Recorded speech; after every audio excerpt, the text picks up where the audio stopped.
Hey, what's up, everybody? I'm back. So, it's been a strange couple of months, but I decided this was the right time to come back for a million reasons. And at the moment, it's going to be the weekly podcast, just the weekly roundup. But as soon as a few other things fall into place, I'll be able to ramp back up and start doing a ton more videos and really make some well-needed improvements to the website. It's been a long time coming. And I really wanted to come back not using my stupid background and this little webcam here, but sometimes you gotta just do what you gotta do. So for now, the weekly roundup's coming back. I'm going to do a recap of kind of some of the awesome things that's gone on since I've been away, because I still have been behind the scenes and all this. I just haven't been up front and everything. So I figured today's episode will just be a recap of a couple of the cool things that I figured people might want to know about. And then by the time next week's episodes hit, it'll be, back to sort of normal. It'll be a little bit toned down for the beginning, but I'll get back as soon as I possibly can. So I'm back, and let's start the first episode. I think it'd be pretty fitting if I started out talking about something that was one of the first things I ever talked about, and that's Darksoft's MVS cart. So that's a Neo Geo ROM cart that was finally released. And when it first came out, it was pretty buggy because it was, beta first run menus and firmware, which is totally fine in my opinion. These guys aren't Apple. They're a bunch of retro gaming fans that are trying their best to make a product. But the good news is, it looks like the first round of bugs were all software. So that means you don't have to worry about like sending your card in. I think a few people with certain model MVSs needed a very small change, but overall I would really call it a win for first run of production. And all of the issues that I had, all the actual problems, were fixed after the second firmware. So it's starting to mature, and Darksoft is continuing to put out updates, listen to feedback, and really work with everybody in the community. So, I mean, I'm a fan. I think it's great. The one complaint, I don't know, comment, whatever you want to call it, and this is really just preference for me, is that I don't like the animations in the menu. I actually forgot you could turn them off until I was over at iFix the other day, and Beast came over and turned it off, and everything started running pretty smoothly after that. But I don't like having 3 games loaded up at once. I like the traditional menu of just choose your game and go. There's nothing wrong with it. I imagine if you're used to using an MVS with a couple of games in it, that's just the way you've always played it, so it would actually be more familiar than a select one. But my personal preference is just having a menu that goes right to the game, and I think Darksoft had talked about possible updates in the future that allow for that. Probably a ways away, but at the very least, there's going to be updates and features added in the future. If you really just want a straightforward menu, just to select your game and go, the Neo SD is available, and I would call it a mature product. It's been out for over a year, and after the last firmware update, I really don't think anybody's had any complaints about it. A lot of people have said it takes a long time to load a game, but it honestly never bothered me. I mean, even in a scenario where if it was on an MVS machine and we're all waiting to play King of Fighters and I select the game, you're really only talking about a minute. Go run and get a beer and come back or something, and it'll be done. And it's not like there's load time during the game, only while the game is flashing. So it's really just a matter of preference. The only suggestion I would make if you're going to buy a Neo SD is buy it from a reseller, not them directly, because their customer service is notoriously bad. And this isn't like a personal vendetta, like it's not like, oh, I'm mad at Alex. Like, all you have to do is just look on any of the forums and you'll see the things that happen with those guys. So they make excellent ROM carts, they're shit at customer service, so just don't buy it from them. It's the same price through Stone Age Gamer. So I just recommend buying it through a place where if you have to have some kind of customer support issues, that they have a proven track record of, treating their customers the way customers should be treated. Say what you want about that. Flame me in the comments, freak out, say I'm taking sides. I don't really care. I've always just been straightforward and honest with everybody, and nothing's changed just because I took a little break and came back. I'm always just going to tell it like it is, whether you like to hear it or not. Sorry. But, I mean, the bottom line is you have 2 choices that are great choices for ROM carts. One just might fit your needs better than another. They're similarly priced, which, of course means expensive, but it's Neo Geo, so everything's expensive. And I'm really excited that there's finally a way to play the whole Neo Geo library on original hardware without something like an emulator or anything else. So right now mine's sitting at iFix RetroRGB. Beast came over and helped me tweak all the settings, and a big shout out to Ben from iFix Retro for changing out all of the buttons for me, all the micro switch actuators. And now it plays perfect, so I'm really enjoying that and really happy to go down there and play it. So, two awesome choices, and I'm really glad a product that a lot of people have been waiting for is finally out. So, I'll keep everybody updated if there's any huge news on either one of those, but it looks now like they're both approaching mature, reliable products, and hopefully there's more features and cool stuff to come. Since I just mentioned Beast and the iFix Arcade crew, one thing I definitely wanted to bring up was Beast got this very awesome Astro City vertical cab and a Pi to JAMA. So as long as Beast will let me mess with it, I would really love to go down there and start digging deep into the whole Pi to JAMA arcade hardware stuff. Because, shockingly, I've actually not messed with any of that. As soon as the Raspberry Pi gaming came out, you know, I've been doing it on RGB monitors and stuff for over a year, but I just haven't had the opportunity to do it on actual arcade hardware, see how the arcade sticks and buttons interface with the Pi to JAMA, and I really just want to dive in head first, and I want to do a guide, a video, you know, information on the website. I just think that this might be the first opportunity that people with just beginner electronic knowledge might be able to do something like this. It might lean more towards intermediate skills, but the truth is, if you want to do MAME gaming up until this point, you need to spend a lot of money, you need to buy a lot of adapters, there's a lot of configuration, and it's just not for everybody. Whereas I kind of think maybe this might be able to be something that anybody who buys an arcade machine and has a little bit of time and patience can do. But I don't know yet, so I'll go down, I'll make arrangements with Beast. Maybe I'll put a deposit down in case I break any of his shit, but hopefully that will turn into a bunch of really cool videos and guides, and I will keep everybody posted on that. Well, I guess I can't do this episode without at least talking a little bit about the SuperNT. It was released, and it is amazing. It is exactly as good as I thought a Kevtris product would be, and he is even faster than usual with the firmware updates. There were a couple of random glitches, and he fixed those right away. It performs perfectly. The only real tweaks I do is Firebrand X was nice enough to email me his tweaks and settings, and I didn't even question. He could have been playing a joke on me. I still would have just listened and used his settings because those are like my go-to all the time. All of his settings are usually just painstakingly figured out to make sure it's as good as it can get. So I'll try to post a link to those down below for anybody that has it. But other than that, it performs great. The only things to note about it is I haven't tried the wireless controller yet. I think it's just the 8-bit DOE controller, but I'll eventually order one of those and try it. There are no other cores available for it, and I understand why Analog might be doing that, and maybe I could actually get Chris Tabor on here to talk a little bit. I don't think he will, but there is a jailbreak available for it, but it only plays SNES games, and it doesn't play any expansion chip games. So while that's very helpful, and while I really like that there's that ability, because if you don't already own an SD to SNES, now you could buy this first and save up for one, but I'm still using my SD to SNES pretty much exclusively, because I love the MSU1 stuff, and there's even an SD to SNES update. I'll talk about that next. But overall, I love it. I'm not going to do a review on it until the analog adapter comes out, if it does. A few months ago, they teased an HDMI to analog, meaning RGB, probably component, whatever. Which actually, I think it totally makes sense, because even though a lot of people who are watching this might be RGB purists, I think your average person who's going to be using the SuperNT will really just be using it for HDMI. As am I. You know, I'm using my one chip on my RGB monitor and the SuperNT on my flat screen. So by not including RGB, saved a lot of cost and a lot of hassle for a feature that not a lot of people would use.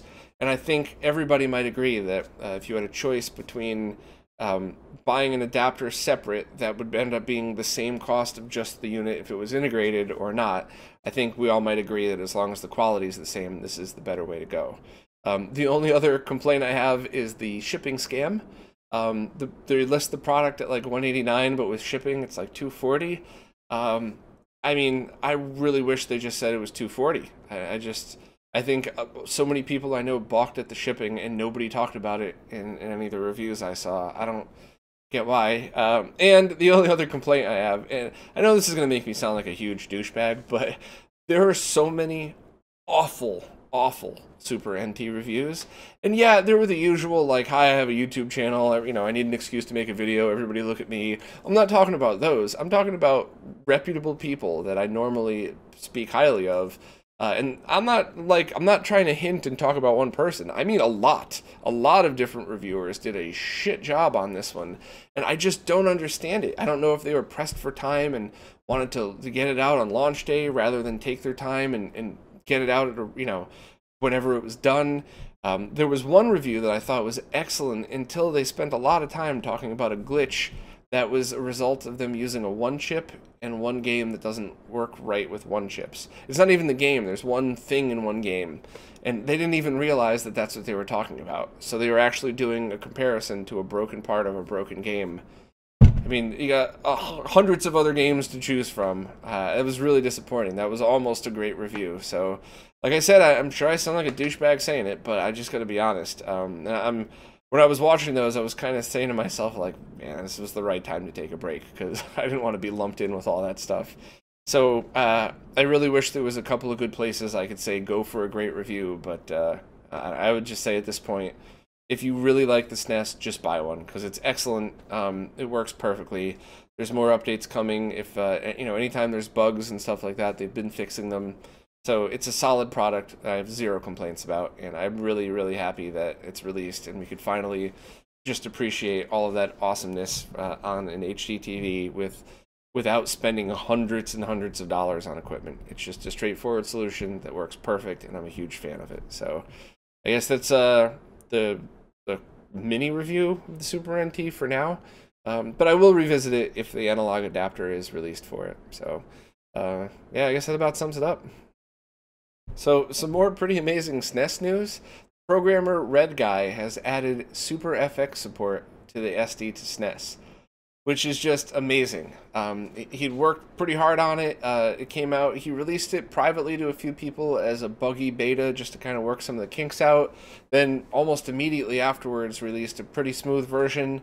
And I think the version it's up to now plays Star Fox really well. And I think since the last time I checked, he's actually had a couple more updates to it. So, I mean, that's just absolutely amazing. To be able to play even more of the Super Nintendo library on the SD to SNES is awesome.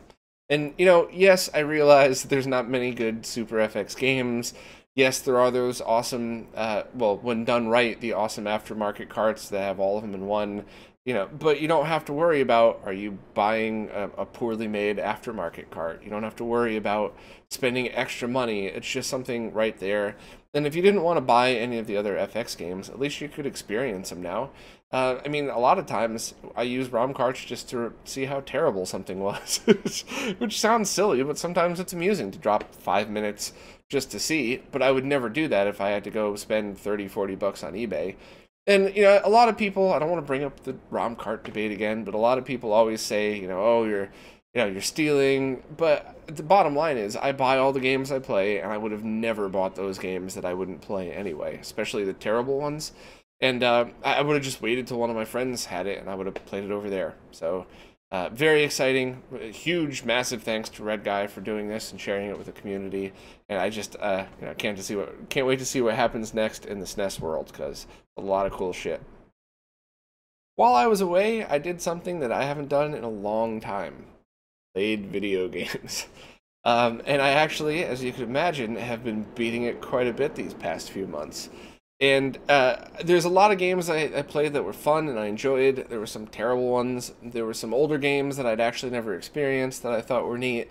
But in the future, I'd like to talk to a few of my friends that maybe have played through the same games and kind of just do mini reviews of each. And don't worry, this isn't going to turn into like a sellout game review channel. I just think if they're short enough videos, like 10 minutes-ish, I think it would be pretty helpful for people who like the same kind of games that most of us might. Some of the older style games that are available on the newer consoles, or maybe the hidden gems or something. I really don't know any of those, but I just think it'd be a lot of fun to do mini reviews. And there's one I'm I really can't wait to do, because one of my friends recommended a game that I hated, and I still beat it anyway, just because, you know, I just wanted to give it its fair chance. But the whole time I was playing the game, I was picking up my phone going, fuck you, fuck this game, fuck the controls, like, so that one I have to do. And so I guess, you know, thank you for all the people who have been beating it and posted pictures of their work. I actually really enjoyed looking at a lot of those on Twitter and seeing what games people have been playing. And thanks to Renee for encouraging everybody to beat it and take pictures, share online. And hopefully I'll have a couple of fun little videos up, but I'm definitely interested in seeing other people's opinions on some of these. And hey, maybe it'll tank and I won't get any views, but fuck it, I want to do it. One of the games that I had recently beaten was Castlevania Aria of Sorrow, I believe, for the Game Boy Advance. And I played through almost the entire game on Woozle's new GBA to HDMI adapter. Holy shit, is this thing awesome. I am shocked. I had no complaints, and it's me. I am as fucking picky and crazy as they come. I absolutely loved it. I thought it was the exact experience that I would want out of an HDMI Game Boy Advance console. I loved the work that he did to it, the different color palettes. I was very frustrated because I'd get 10 minutes into a game with the scan lines on, and then I'd want to change it, and I'm like, all right, now this looks better. And then I'd get 10 minutes and go, change it, now this looks better. And it's absolutely amazing. It was a beta that he had let me borrow, and I had sent it to a couple of other people, and they felt just the same way I did about it. And it's en route to somebody else who has the OCD to be able to tell us how accurate it really is and everything. But I had to give a huge shout out to Woozle for just phenomenal work. I can't wait to see where this product evolves to. And it's slow going, but you know, he's very busy and he's trying to do everything right. So it is on the horizon. But when it does come out, I mean, you're going to get a great product. He's in talks with people about different ways to sell it. I think there was one last piece of the puzzle he needed to just iron out, which I believe is done. So I can't even begin to tell everybody how excited I am for this. When it comes to HDMI on Game Boy Advance, I guess even Game Boy and Game Boy Color on a TV, this is going to be by far the cheapest, and I think the best. The only scenario in which I would think maybe you wouldn't want this is if you already owned, you know, a GameCube, Game Boy player, you know, an HDMI adapter for it, and then go through a good upscaler, because this Woozles puts out 720p, which looks great. So if you already have a Game Boy interface set up, you know, and already set up with HDMI and a controller adapter too, you might not need this at all. But if you don't have all of those things, which is a long list of expensive things, you get his kit. You could use a Super Nintendo controller, and it goes right in. It's just amazing work. I was so freaking impressed with it. And anytime there's any solid news at all, I will definitely be talking more about it here. This next thing I saw while I was away and had no plans on coming back anytime soon, and I saw this link and I saved it. I even emailed it to myself because I wanted to mention it knowing that I was going to be back at some point. It's Augmented Reality Street Fighter. I just thought this was the coolest thing in the world, because I've seen augmented reality games before where you have to run around, and it's not feasible. Like, you can't be in a crowded square in New York City, like Hadoukening and punching people. But with this, you basically just pointed at a surface, and if you have a big open park, you know, you could technically be playing with giant Street Fighter characters. Or if you're just on a table, you could look down, but you basically just look through your phone or whatever device this is, and you're able to play the game looking at real life, but with the fake characters through the screen. I thought that was absolutely amazing, and I can't wait to see more stuff like this and to see different ways to use things like this. I could actually imagine something like the Switch would be perfect for a scenario like this, because you could bring it anywhere and just kind of aim and go.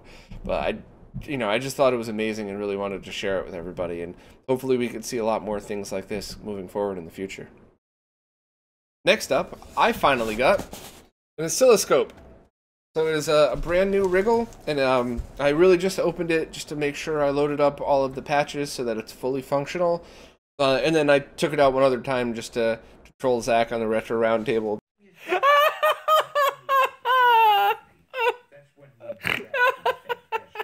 But I'm really excited to getting into using this thing again. And I think one advantage, believe it or not, is that I completely forgot how to use one of these things. I hadn't used one in, shit, 15 years, a long time. So I think this is the perfect opportunity for me to make how-to videos and guides, and especially because this particular scope is very cheap, and could be, you could add patches to it to unlock features. I don't know if that's the right way to say it, but yeah, I mean, I got it on when eBay was having their big sale day, so I ended up getting it super cheap. And I believe this is the one that all the guys from the Retro Roundtable use as well. So I just want to use this opportunity to make a bunch of guides on how to, at the very least, how to do basic stuff like check your cables, check video signals, make sure your voltage isn't too high, especially things like super guns and stuff like that, because there's a lot of those that are very badly made that are breaking equipment. So I think having one of these would really help, and I think the guys at iFix Arcade would be willing to help me with this as well. I believe Jose knows how to use one of these things, so maybe I can go down there too and we could do some videos on some of the arcade machines there and do a guide on that. But I guess this isn't really news, it's just a taste of what's to come. I'm going to get a bunch of scope videos and hopefully how-to guides, and then hopefully this thing's cheap enough where people that maybe might have been thinking about doing this stuff could afford to buy one and really use it and make it part of their arsenal of tools. So I guess we'll see. There's been some news about hacking the Switch, and I guess there's things to come this summer. There's going to be a total hardware hack, a different software hack, but one of the things that I thought was by far the most impressive was somebody had written homebrew software that could actually save all of your save games. So that way you could back up your saves, you could transfer it to another hacked Switch. And this is really just proof to me on people do care about hacking their equipment for things other than piracy. And I do realize that a lot of times that's all it's used for, but I think people seem to forget very quickly how many other things that are very important that have made a difference have been done through hacking. Don't forget that some of the amazing iPhone apps are only exist because it was jailbroken and people wrote those for the jailbroken side, and then they were able to make them on the real side. So I really hope this opens up a world of good and positive hacking on the Switch. Like if somebody could pull off an AR demo or something and maybe convince Nintendo they need to do more things like that. I don't know. I'm not a developer, and I'm kind of half talking out my ass here. I was just really excited that there's jailbreaks coming out and that there's legitimate good uses for them, not just people stealing software. So yeah, I'll keep everybody updated when it happens, and maybe I'll pick up a second Switch to hack, because with a modern console that connects to the internet, in a console that I play, I don't want to hack it. I just don't want a chance getting banned from a store or anything like that, especially because I've already spent a lot of money on games on that thing. So, you know, I'm definitely going to try to find a spare and not make it my main console, but I'll absolutely be hacking it and just seeing what I could do with it. Before I move on, I just have to give a quick shout out. So many people sent amazing and awesome messages, and a couple people were concerned that I really was dying or in rehab or something, and all those things made me laugh very hard, including all the people that were teasing me. Thank you very much for that. That made me laugh every time I read one. But not to take away from the praise I just gave everybody else, I think the person who has absolutely won is Dirk Swizzler and his ThumbBob creation. And I laughed at all of them. I liked every one of them. I thought they were all good, except the vacation photos. Holy fuck, were those funny. I was crying at the one where he got the guy to hand ThumbBob a beer. I thank you so much, dude. That was absolutely hilarious and amazing. I can't freaking believe, it genuinely feels like you sent me a gift with those, especially the fucking vacation ones. Absolutely love it. You know, check him out on Twitter, and you know, I've been putting the pictures here for anybody that wants to see them, because holy crap were those good. So thank you to everybody too for your support. No, I'm not dying or anything like that. I just you know, long story, but thanks Dirk Swizzler for ThumbBob. That was pretty fucking cool. I want to talk about the Q&As a little bit, and I want to get everybody's opinion on this, and I have a feeling everybody's going to be really pissed off, so I'm just going to come out with it. I don't really have time to do any of the social media stuff that I was doing. When I look back, the last couple of months that I was doing the Roundup and everything, I was spending so much time you know, Twitter, Facebook, responding to emails, responding to especially the comments in the YouTube videos. And I mean the good comments. I'm not talking about stupid trolls or anything. So much of my time was spent on that a lot of the other stuff really started to suffer. And I really want to avoid that. So I was trying to think of different ways that I could kind of simplify things, and I was also trying to think of different ways that I can give back to my Patreons, because I say this every time, and I know I sound like I'm just reading off a script and I'm being cheesy, but I am dead serious when I say I am so appreciative. None of the things I did last year could have happened without the support of the Patreons, and I feel like I accomplished some cool shit. And there's no way I could come back without their support either. I just, everybody that has supported, I just have the utmost appreciation for it. So I was thinking, at the least for the short term, it might be a good idea for me to only do the Q&A on the Patreon side of things, both because I won't be spending so much time trying to chase down things elsewhere, and as a way to really show my appreciation for the Patreon subscribers.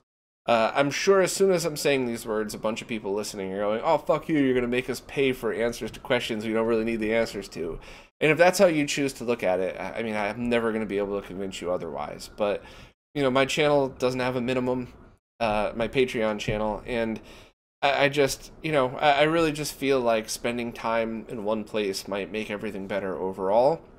And I was also considering just turning off all the comments on all the videos. As over the years have gone by, you know, as much as I used to joke around, which some people took a little seriously, but as much as I used to joke about the trolls, that was really like 1% of the comments. The trolling took up very little time. It was, you know, answering questions, staying engaged, reading through stuff, which were great comments, by the way. A lot of great things, but that just, you know, next thing I know, it's the end of the week, and I'd spent 15 hours just going through comments, you know, Twitter, Facebook, and on emails and all that stuff. And I'm going to be pushing really hard to make this channel work this year. I'm going to give it one last try to really see if I could make a difference and really build the channel. And I really need all of your help. Obviously, I can't do this on my own, but so let me know your thoughts down below. I'm going to leave the comments on, at least for the short term. And really see what people think. And if everybody thinks it's a terrible idea, then I'll just forget about it. But at the moment, the only two negatives I could really see is that I believe a couple people told me that there's SEO stuff, that YouTube immediately, there's less of a chance of getting in the played next section if you turn off your comments. So that does bug me, because I do really want to grow this channel, and I really want to stand behind it and make it something important. But the other thing that bugs me more is that I will miss out on the Dan Mons of the world. If you guys didn't see the interview, Dan was a guy that I met simply because he posts really great, I guess, arguments, if you want to put it that. They were always polite and everything, but he and I went back and forth a couple times, and I learned so much from the dude that I just said, hey, would you mind doing a video with me? And he did. He took the time out of his day to do a fucking awesome video about MAME gaming, and none of that would have ever happened if it wasn't for me reading YouTube comments. So, you know, the SEO stuff would bug me, but it would really bother me if I miss out on people like Dan just because I turned off the comments because I wanted to save time. So, I guess for this week anyway, post down below and let me know what you think. For the short term, I'm only going to be doing the Q&A on the Patreon side. I still have a lot going on in my life, and I didn't plan on coming back this early, so I got to get all that stuff straightened out. So for at least the short term, that just has to be what it is. But in the future, maybe at least a month from now, maybe a tiny bit more, that's really what I'm talking about. So let's comment below and let me know how you want me to handle this in the future. Maybe there's other things I can do, but the bottom line is 2018 is going to be big for me. I got to try my best to make this work. I got to try to get the content out that all of you guys have been asking for, that I didn't have time, I didn't have the resources, and I think I'm about to make all that happen. So I really I want to make this channel as good as possible. I want all of your help in just spreading the word. And if you could throw $1 a month to the Patreon, if enough people do that, this thing could last for a lot more than just a year. But if nothing else, I'm going to give it my absolute best and work my balls off for you guys. So, yeah, I mean, thoughts below on all that stuff. And, you know, even if you're angry, please take the time to write a good post just this once, just this one time I'm asking you, because this time I'm really going to go through and read every comment and take every comment seriously. And if your comment starts with "look fuckface," I can't take it seriously. You gotta just do it like a debate, like a respectable debate, and tell me what you think.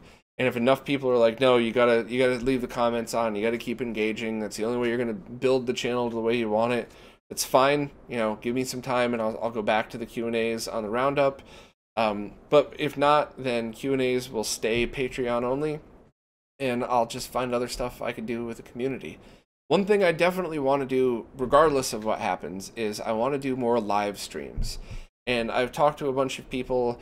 Chris from Retro Games Plus last year offered to let me do a live stream out of his store. I hope I'm not overstepping my bounds. I hope that offer's still open. FBX Arcade has offered multiple times to let me stream out of there, which I'm just very thankful to those guys for. So I would love to do some live stream Q&As for everybody. So just because, even if I do decide to keep the weekly Q&As as Patreon, maybe I'll just still do a monthly live one, and I'll rotate time zones. So maybe I'll do it one Saturday at like 9 a.m. or the next time I'll do it next Saturday at 9 p.m. so I could hit everybody around the world, because I do really love that, you know, stuff like this makes the world a smaller place. I know, bleh, Bob's getting cheesy. Whatever. I do mean that, though. So thoughts down below. Take the time to write one that's coherent and not just screaming at me, and I really want to do what you guys want, and hopefully it'll all work out so I could just accomplish everything I need without wasting half of my time just reading social media. Maybe wasting was a mean word to use, but hopefully you know what I mean. Okay, a quick recap. The weekly roundup is back. Q&As are weekly and Patreon only for at least the short term. And then everything else is coming very soon afterwards, where I'm just going to hit the ground running and just work my butt off to try to get all of the guides and videos and in the website, all the things that I've been talking about for the past year, where I just didn't have enough time for. I'm going to be pushing as hard as I possibly can to get all of that done. In the short term, please show your support by subscribing, retweeting, following, and all that stuff. And then maybe after I'm fully back and I've proven myself, maybe consider also signing up for the Patreon, because even if it's just the minimum amount, if enough people sign up, then it really, really will make a massive difference. But other than that, just thanks everybody for all your support. I'm glad to be back. It feels good to be back, even in front of the silly green screen. And instead of leaving you with a normal ending, I'm going to leave you with my comeback video that I made, because all of you guys that have hung out with me know that I am a dork and I shamelessly laugh at my own jokes. So even if you guys don't think this is funny, feel free to point and laugh at me, because I am a total dork and I am okay with that.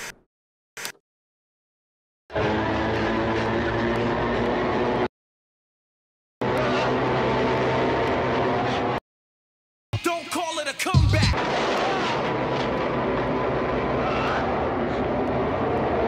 I'm back, bitch!